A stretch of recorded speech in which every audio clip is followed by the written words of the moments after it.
Hello mga pre, magandang gabi. Ako nga pala si RJ, isang security guard. Sa oras na to mga pre, ay kaka-out lang natin. 7:30 na ng gabi mga pre. At mag-aantay tayo ng alas 8. Kasi nga, alas 8 din ang uwi ng aking asawa mga pre.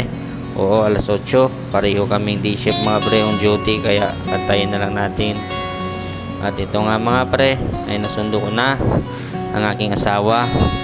Hindi ko na pala pre na video yung pagsundo ko sa kanya kanina kasi akala ko naka-open na yung cellphone. Yun pala, hindi. At napansin nyo nga mga pre, yung helmet ng aking asawa dyan ay iba. Hindi ako nakapagdala ng extra helmet mga pre kasi hindi naman kami sabay pumasok kanina. Ayan tuloy, naging construction worker ka. At ito nga mga pre, ay papauwiin na kami. At may dadaanan pa kami mga pre. Dadaan pa kami doon sa ninang ng aking anak, kung saan iniwan na naman namin doon ang aking bunsong anak mga pre. Kasi nga pareho kaming D-shift mga pre. At dahan-dahan lang tayo mga pre sa pagmamaneo. Masama yung panahon mga pre, kakatapos lang ng ulan.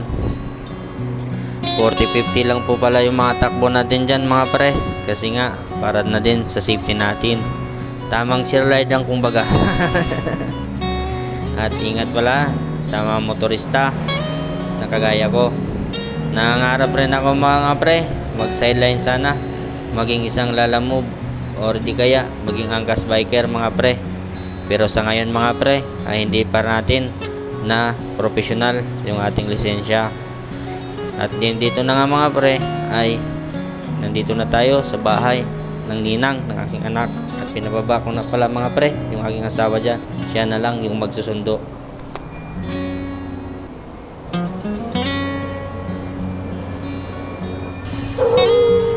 At ayan mga pre, aso yung sumundo sa kanya.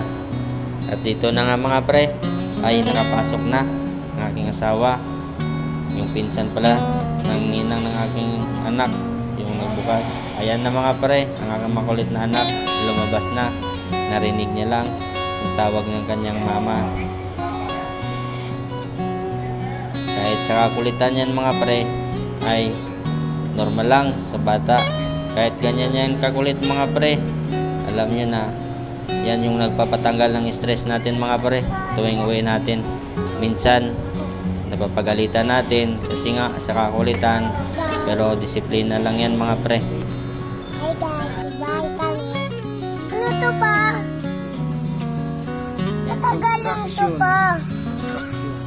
Ha? Ako dito. Construction ka. Katabi. Mama kulit. At papaalis na pala tayo dyan mga pre sa bahay ng ninang ng aking anak.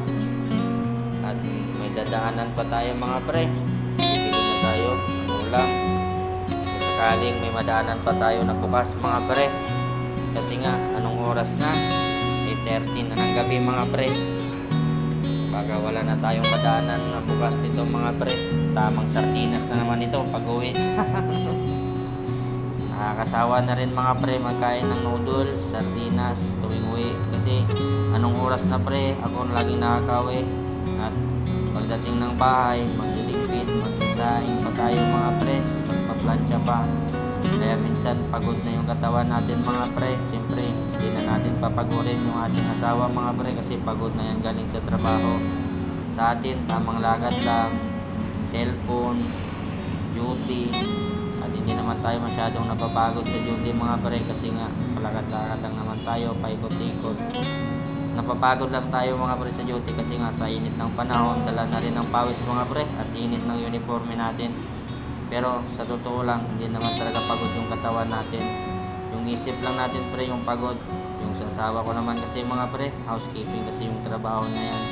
Intindi ko naman yung aking asawa mga pre. At dito nga pre, nag-stop over muna tayo sa palengke kasi may bibilin yung aking asawa.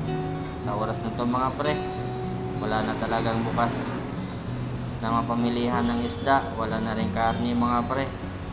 At yung gulay mga pre, sigurado palanta na mga pre, hindi na ma-press mga pre, pero pwede pa sana yan, pero wala naman tayong pansahog mga pre, kaya ikis muna tayo mga pre, likot muna tayo mga pre, baka may makita tayong pamilihan ng mga ihawan mga pre, doon na lang muna tayo, kahit paubos na yung gasolina natin dyan mga pre, alam ko kakasya pa yan hanggang sa bahay, kakasahod na nga mga pre, pero wala naman tayong panggas. Saktong tipid mga pre, yun nga, hirap pa rin mga pre sa buhay ngayon. May nakalaan man tayong pang-allowance mga pre, pero tamang-tama lang, budget. Kumbaga, kailangan natin budgetin mga pre nang makaabot tayo sa kinsenas. May nakita nga kami dyan mga isda mga pre, nagre-reklamo yung asawa ko kasi daw adik na, namumula na yung mata.